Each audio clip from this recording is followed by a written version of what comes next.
Right, well, hello there. We just had another series of our short movies up on the big screen today at Romford Horrific 2025.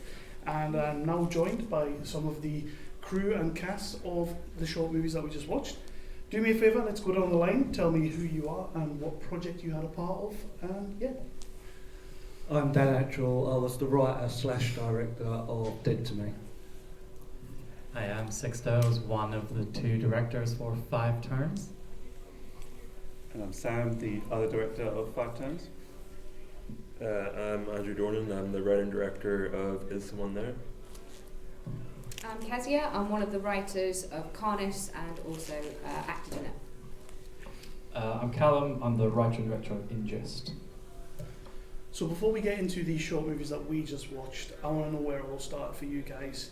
What was the project or the film that you watched as youngsters that really made you think, I want to be a filmmaker, and why would you put yourself through that? Probably The Dark Knight Rises, which isn't the best of those films, but it was just one that I watched and I was just obsessed with those films, and watching it in the cinema I was like, yeah, I could defo do this all my life. They don't tell you about the money problems that come with it, but no, yeah, that was a big film that inspired me. Either that or like probably No Country for Old Men, I would say. 101 Dalmatians. I was just like, how do they train those dogs? That's incredible. I want to do that. So yeah, then went into horror. It's not a far cry. Yeah. For me, it's probably Jaws. Maybe the kind of obvious one. But I guess I just watched that when I was really, really young and just left a big impression on me, probably. Knowing like the backstory of the movie, I probably should have known better before like wanting to make movies as well. Yeah, it's probably. Well, my mum showed me The Entity when I was a bit too young, and I was like, oh, this is horrifying. I really want to do that for someone else. And so there it went. I'm not gonna lie, I was really obsessed with the Resident Evil movies, and specifically Afterlife. That kind of, I was like, I want to get spinning around like that. I don't know. So, Well, since I was very young, I've been into horrors and really movies sort of like Hellraiser and stuff like that from the 80s with all practical effects and stuff. It's really inspired me to want to make movies very sort of in that kind of vein of just being very, very creative with what you could do visually on screen. Very, very inspiring. So with that, those were the inspirations for you guys as filmmakers, but what was the inspiration for these shorts that we got to see today? What was the original idea, the concept, and why was this the story you wanted to tell? So for me, the idea of this film came quite a while ago. It was actually a much bigger short film. It was more about 20 minutes, 25 minutes. The idea was sort of Evil Dead-ish. I know obviously it's not Deadites, but it was more about just things coming out just to murder you because you've done bad things, really. Obviously if I had a bit more budget I would have done a bit more grotesque things, but it's kind of was that kind of inspiration in the woods, dead things coming after you, and stuff like that. So, I mean, Sam actually wrote it, so probably have a bit of a better answer for the actual like story of it all. But really, we just wanted, like, we had this corridor, which was my mum's flat, and we were like, we really want to try and scare someone with it, and then we kind of just took it from there. Yeah, and then from there, just kind of worked on the concept of someone pushing themselves to essentially as extreme as they could in order to fix a perceived problem, and then what happens if you do that too much? This is a film. Well, for me, because my movie was all around kind of taking kind of creepy phone calls from strangers. I was really influenced by like a movie called The Mothman Prophecies with Richard Gere. I can't remember. I watched it a while ago. I can't remember a lot about it, but there's like one specific scene that a few years ago that really left an impact on me with Richard Gere getting like creepy phone calls. So I guess just kind of that kind of one scene that kind of was for me like the kind of highlight of something that's maybe, you know, an average movie. Just wanted to heighten that for my own expense, probably. So when I originally wrote the draft, it was a bit different. It was more psychological horror, serial killer-ish. And then my co-author Rubes was like, we can't sell that. So yeah, that's why it ended up being more the It Follows sort of supernatural kind of vibes. This story kind of came out of like a frustration of like wanting to make something, just because we'd made stuff before and was always just trying to be like, oh, we need a budget to make something, we need a really big budget, and pitching for stuff and going in for stuff and just not getting it, and just being more and more frustrated. So it was like, you know what, let's just make something, anything. And then me and Matty, who's also someone who came up with the story with me, we just sat down and sort of were like, okay, there's this guy in a room. He's got it's in our flat. We can't afford anything else. He's got an old VHS player and a TV. What then? And just sort of spitballed ideas of like, what if he paused it, or what happened if he paused it and he could move but he didn't, and then it sort of snowballed from there and became something a bit more uncanny, I guess. And with that, indie filmmaking is hard, and everything you've just said there, I'm pretty sure everybody here can echo that sentiment. What was the one thing that you could maybe remember from production that was kind of like you maybe had to sacrifice a couple of things here and there to try and get it done due to budget and time, but actually you've got around it creatively and it worked so much better for your show? Well, one thing we wanted to do, if you go back and watch it, is all the windows are there's just newspaper on them, because we shot in the day, because we didn't want to do night shoots. I didn't want to put everybody who was working on it for free through that. So we just put tin foil on it and then just put newspapers in front of it. But I think that kind of adds to it makes you think like, oh, who's this guy's dad? Why is there like newspapers on the walls? So yeah, it's kind of a creative workaround, I guess we got. On the flip side of that, we decided stupidly to do a night shoot. So that added not only the guerrilla filming style of, yeah, we've got a permit, and also it's 3 o'clock in the morning, we need to get this scene done. That sense of urgency, especially with the later takes where everyone's covered in fake blood, everybody's fed up and sticky and just wants hot showers. So hopefully that kind of sense of urgency came across. I feel like I'm just going to rephrase your answer really badly here, because we only shot, our film was shot in 3 nights, and on the last night I think we had maybe about an hour and a half left before our actor was kind of done.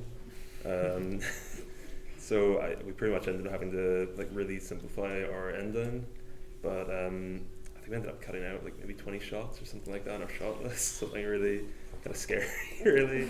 But I ended up, I don't know, I feel like maybe in it becoming simpler, it maybe kind of, it worked out well. Still, it didn't take away from the final result, I hope, anyway. I think, we had about 2 extra scenes. There weren't even 2 extra scenes, there were 2 extra scares that we were really trying for ages to get to work within the film. And it was just something where, one of them was when she first spits out the thing from her mouth, she's walking around and the chair moves and follows her. And we shot all of it, it looked really nice. And our cinematographer Sylvia is actually here, and everything looked amazing that she'd done. But in the edit, it just wasn't working. And for the pace of the film and for the sake of the film, cutting that actually led to a more successful and a bit more eerie in the sense of just moving from space to space. There's this kind of ethereal quality to it. Mm. Yeah, I mean, pretty much that. Also, I want to say what budget. Truthfully, we didn't really have any. We were just if anything, what we learned is that it takes a really long time to bin bag an entire apartment, and that really ate up into our production time, because we didn't realize how big a window can actually be and how many bin bags you need per window. So yeah. For me, it was mainly similar to what the girl said earlier about the time on the final day. We had a 2-day shoot, and by the final couple of scenes, I was like, try to rush things, because there's plenty of times, obviously, we don't have production assistants or anything like that. So me, myself, the director, had to sort of stop everything while makeup was getting done and rush back to my house, which was about a 10-minute walk from the location of filming, and that obviously ate a bit of time and stuff like that. Also, the bits in the film, what you see with the running, that was filmed much later, and the location looked slightly different and everything. So we're going to try to think creatively how to get around that so people can't tell suddenly the trees are bigger and it's different. So that's why the way we've done it in the film, I think it's effective. It keeps you on edge, and I think we did a good job coming up with an idea of filming and make it seem seamless to the rest of the film. And you've got limited budget, you've got restricted time, we're all making films at this level and we're all going to get creative, which means when you watch your movies on a screen this size especially, you're going to see every little flaw with your film. But I like to flip that on its head and I like to make it a positive. What do you see up on the screen today that you're extremely proud of and you think we smashed it that day? Overall, just everything regarding like the acting and that, I think because of the limited time that we had getting from scene to scene, I think I'm very proud of what the actors were able to bring out. I think it's quite effective, all the scenes, especially because obviously there's quite an emotional hook for why the ghosts are doing what they're doing. I think it all came out great and exactly how I wanted it, so I'm very proud. I think visually, acting wise, I'm just very proud of the whole entire film, to be honest, especially with how cheap it was made. I think for me, the part that I'm probably the most impressed by that we actually kind of pulled off is the transition towards the end of the film, where our character like dips forward into a sink and then appears back and it's kind of like smooth. And I just think we kind of ate that, and we really it was kind of hard to get it. Other than that, or like the underwater scenes, because it's not actually in a sink, it's in a bathtub, and we have a lot of footage of us looking into a camera, looking really stupid. Just to add to that as well, the fact that the DCP works is Hear that a lot. I suppose for our film, I guess the ending is probably the most thing we're kind of proud of, because like it was our last day, and it's just that stressful kind of final push towards it. And I'm really proud of our actor as well. You were saying that the performances, I'm really happy to like that. You know, he's doing that in our film. It's really exciting, and yeah, I guess I'm just proud of the his performance and the visuals of it, I guess. Yeah, I think for us probably sound and lighting were massive issues, but then also just the edit itself. The director Rubio, and he just did an absolutely amazing job on the edit. I know he really struggled with some continuity issues, mainly by myself. But yeah, I can't tell. And I think if I wrote it and I can't tell, then yeah, I'm very, very happy. I'm really proud of the performance. I think when you watch Will, who's in the entire film itself, there's like two shots that he's not in. I think it's kind of easy to look at the performance and just be like, yeah, it's like fine. But I think like he's acting alongside nothing. He's looking at a blank TV, and he has very little dialogue, and the way he's able to just convey emotion through his face, and I just think he's brilliant, and I think he's like the most underrepresented thing about the film. So shout out to William Osbaldiston Hawks.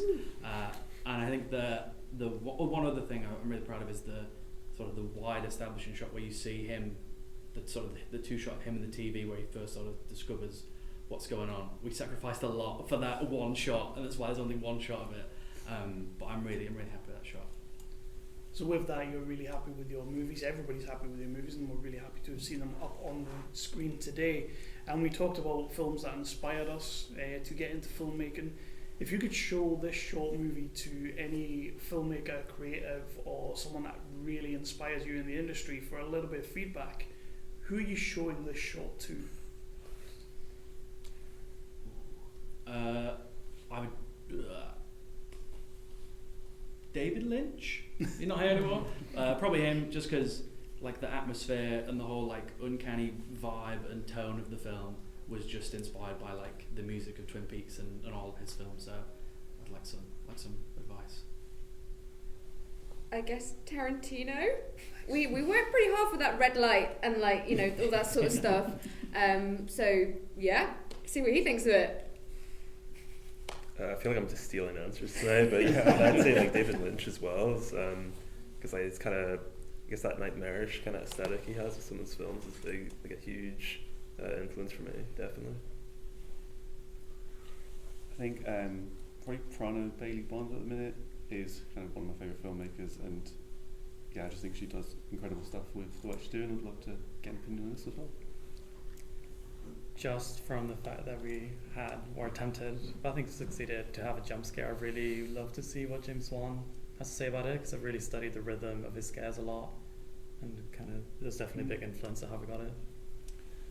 I'm going to go slightly different. I'm going to say Jason Blum. Obviously runs Blumhouse and all that sort of stuff, and he makes movies on very low budget, and obviously a lot of them are successful. So it'd be interesting to know somebody as a producer what they're looking for, and that's what I would go for. So I'm going to throw it out to the audience. Do we have any questions? But you will have to throw your voice a bit because we don't have a mic for you. No? Oh, there we go. I have a question. Sort of about making indie films. Do you find like the practical sort of constraints you have, does that inform the themes? I think in a couple of films like loneliness is sort of a theme. Is that a purposeful thing that you do? Are you sort of like trying to think of things that will work within sort of the medium that you're doing, or does that just sort of naturally occur? For me, I do like go into, my main thing is focusing on characters and what they go through, and I like to try and tell a character story with a lot more scares and stuff like that. So with Dead to Me, as you can see, a lot of it's about revenge and people who are unfortunately taken away from this world. They come back for revenge. I just wanted to show if that did happen to somebody, would they come back like these people did and get revenge on them because you figure out that this person's a nasty person or not? I just wanted to kind of do the theme of, would somebody who's good, who gets taken away, would they come back for revenge or not? Obviously I kind of answer it in my film, but some people could have different interpretations whether they would or not. But that was my theme. My theme was sort of loneliness / forgiveness / revenge, all sort of in one. I think, truthfully, the answer is yes, in no sense. Like, we knew where we were going to film. We just kind of had to try and fit a story that was actually achievable with what we had, which was a camera and a pretty flimsy tripod.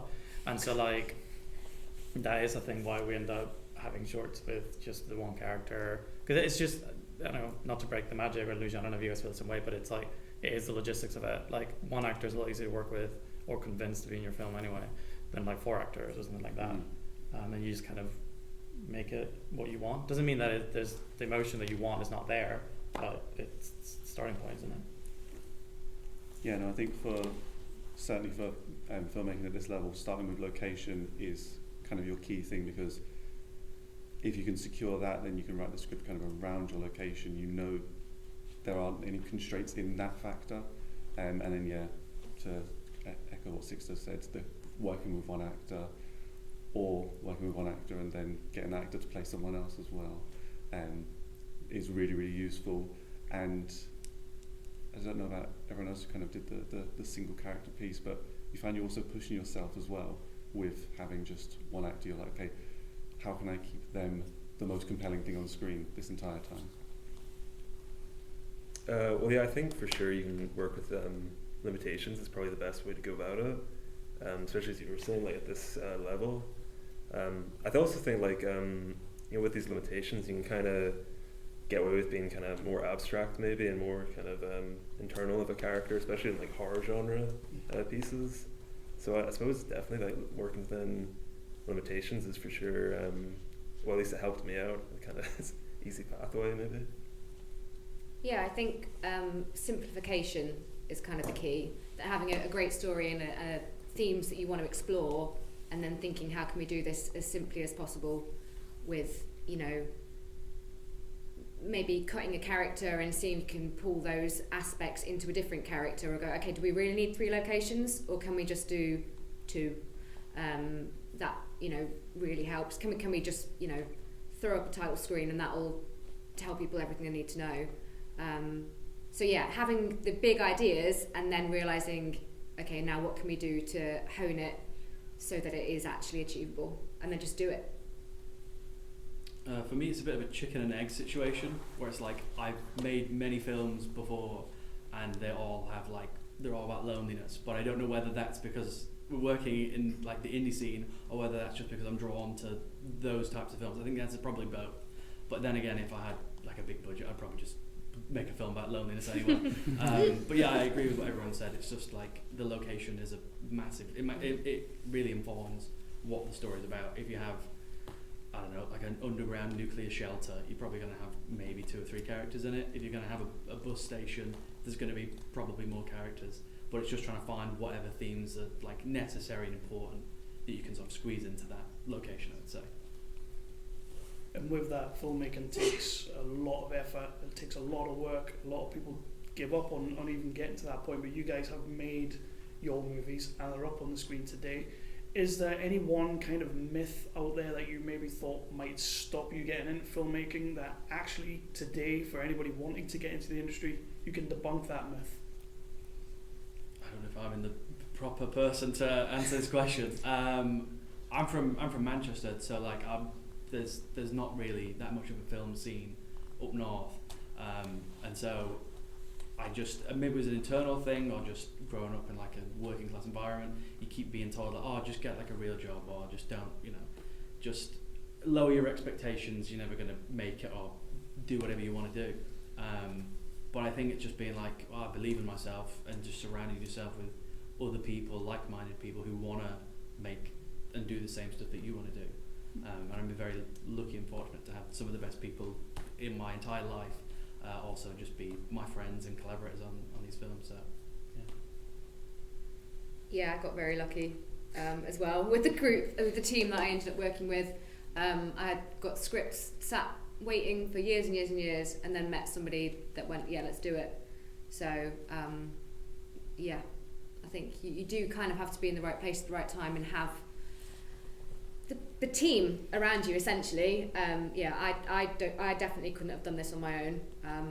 So I don't know if that is enforcing or debunking a myth. Get really good friends. I can't think of like a specific myth maybe, but I think it's probably just echoing what you both said about just having a good group of people to work with. Because I feel like there's a lot of times maybe if you're like pitching an idea, you're thinking about something, you're talking about it to someone else that maybe it seems unrealistic to someone else, but it's just really, the people you're working with, they have that same vision. All of a sudden it just seems much more easier and things just seem much more practical. Yeah, I think that's it. I think one thing that I always found myself coming up against was, how can I have a job and make films? How do the two of those work? They're kind of, surely they're too mutually exclusive. But you do find that working with like-minded people, that becomes less of a stress, and in actuality you find almost that your love for this one aspect of what you care about, your filmmaking, sort of overrides everything else, and so there's never that the initial stress of but having a job, eventually I'm not going to have time to do all these other things.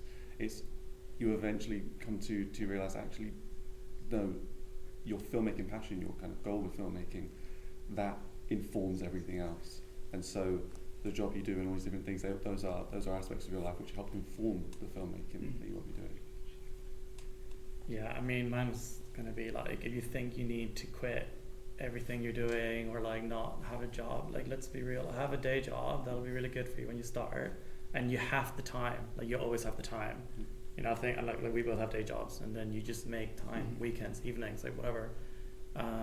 And don't let money stop you either, like I think someone else's, I don't know if they said it here in somewhere, your phone's got a camera, like you've got family, like I when I was a kid, I'm a kid, I was 16, I got my sister to just stand in front of the camera and do shit because I wanted to make something, like it was terrible, but I was making stuff, and the more you make, the better. So yeah, get a job and make films.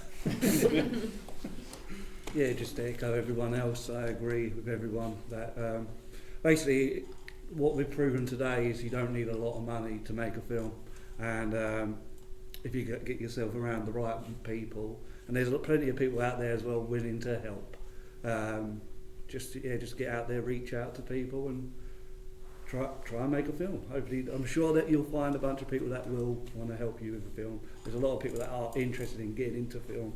You'll find those people. Same with like getting things necessary for your film.